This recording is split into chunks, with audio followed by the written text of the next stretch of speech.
Kishore boy, who is you. Class పెట్టి ఎత్తుకొని కొడతా నేను. ఇంత ఎనర్జీ ఇంత కామెడీ వాడు టూర్ లో ఎందుకు షేర్ ఎందుకు సీరియస్ ఉంటాడు ఎప్పుడు టూర్ లో అంటాడు. Why can't you bloody laugh in your vlogs, Charan? Why so serious? ఇప్పుడు చూడు ఎట్లా నవ్వుతున్నాడు వాడు. show some energy. Why don't you have any energy, Charan? Blog ఇట్లా పెట్టాడు. What's your no? Crazy, am I? ఇదంతా content Content.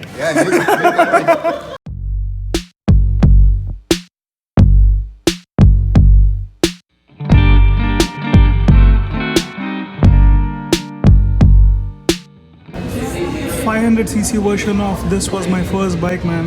First ever bike. Good old memories.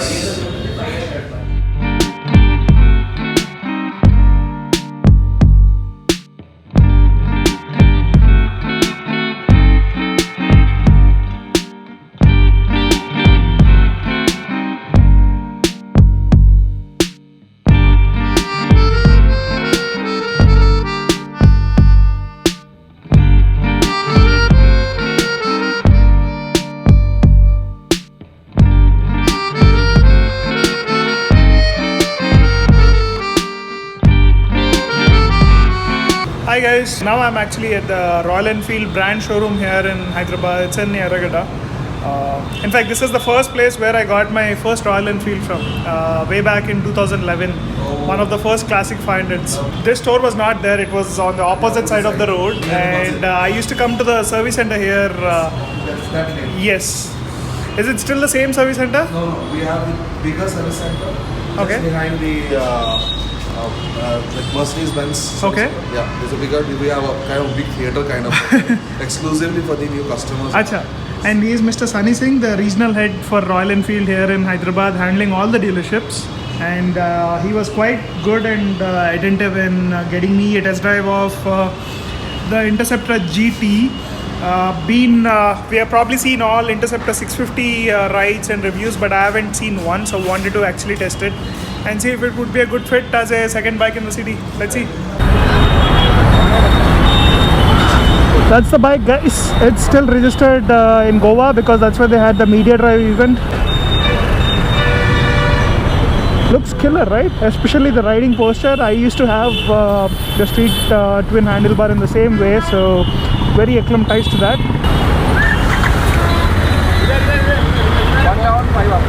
Yeah.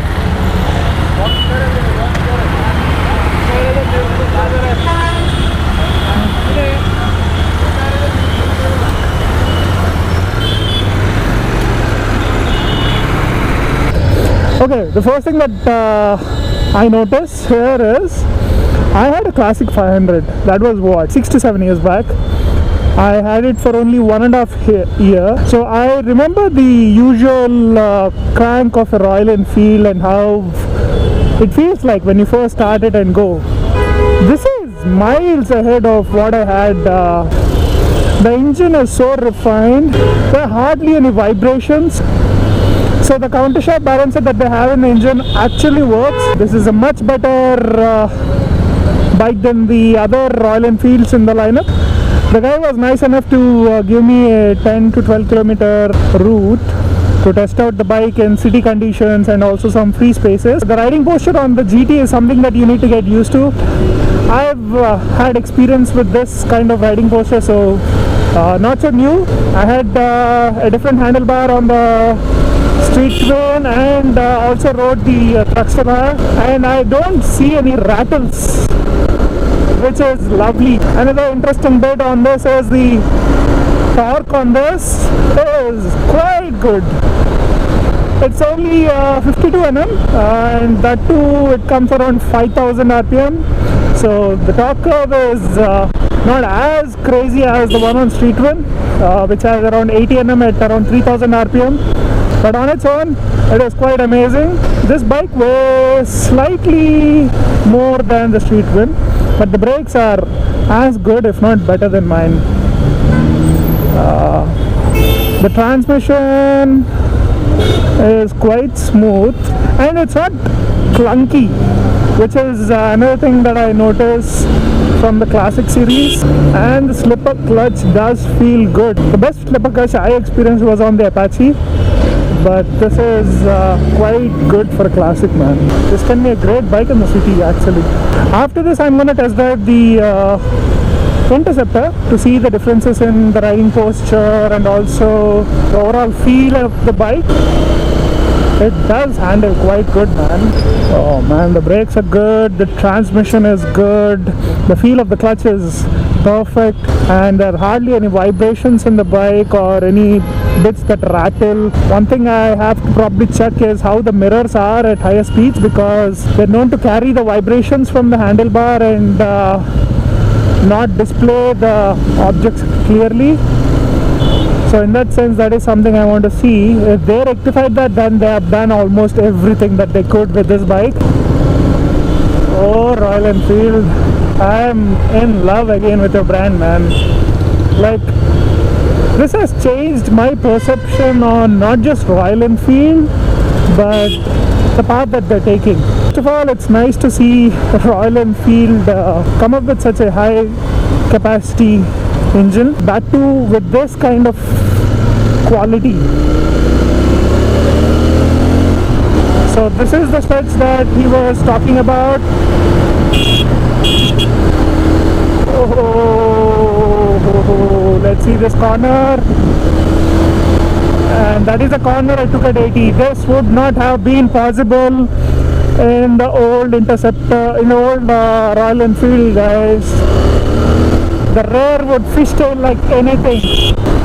This is quite good.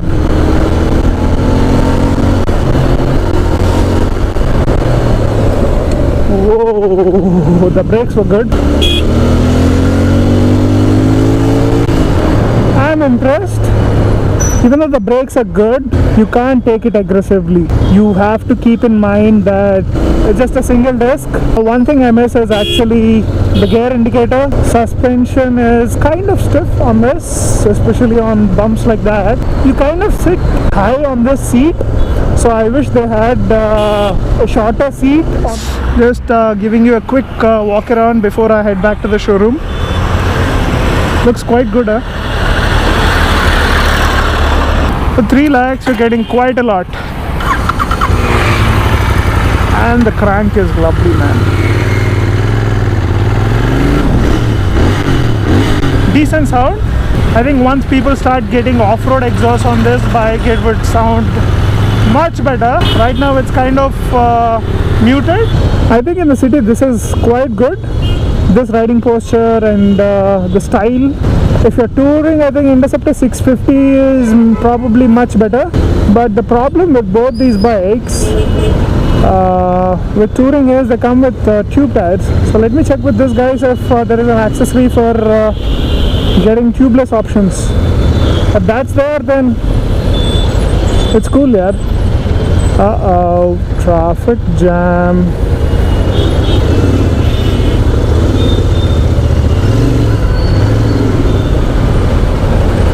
The feel of the front brakes is much better than the rear. It's not as hard as I expected it would be. So far in traffic that you have seen, it didn't get warm at all. But have to see once you stop and it's red, yeah. Even the enforcement department is going. I think GT suits city and short weekend rides. Interceptor would be good for touring. When you think of Royal Enfields, you always associate it with the Bullets, the classics. They sound loud, they vibrate decently. This feels smooth for a Royal Enfield. Quite impressed with the work they put on it, and it's still not getting any hot. I saw an Interceptor 650 which was getting slightly warm when I was at Prime Showroom. It was a newly delivered bike, whereas this has put up 12,000 kilometers and it's not at all getting warm. Quite an achievement for Royal Enfield, yeah. Love the bike. I love the suspension and the feel of this bike, although I wish the seat was a bit lower, because I felt I was sitting taller on this bike. It's mostly due to the handlebar and nothing to do with the seat. Maybe if we can ride the Interceptor GT, I can get a difference of the riding posture. And this is the Interceptor 650. Much comfortable of a riding posture compared to the GT. This would be perfect for touring, yaar. Like, this is way more comfortable. Rest of the bike is pretty much the same. It's the riding posture and the seat feels a bit more comfortable. So I think that's also a bit different. So what these guys were telling me is once you switch to synthetic oil, which they do after the first or second service, the bike runs much smoother, much better, and it heats up less. Best part is the transmission is so smooth. Turning radius is decent.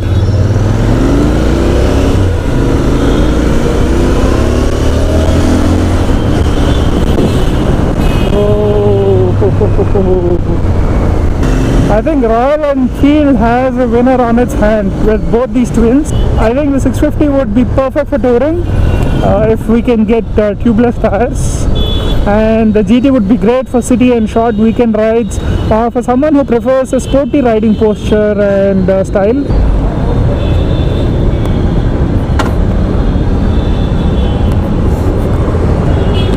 This is perfect for touring. Like, do we get tubeless tires as an option? These are tubeless tires, soft compound, no? Tubeless? Yeah, they are tubeless, but we have a tube inside. Okay. Yeah, because we have given spokes. Okay. And reason we have given tube. So in case of a puncture, do you need to get the tube out? Really soft compound. Okay, but in case of puncture, do you need to get the tube out? But for that also we have an option. We can put our sealant. Okay, the Outex sealant, right? Yeah, sealant. Okay. I use on my Himalayan. Okay. It's good.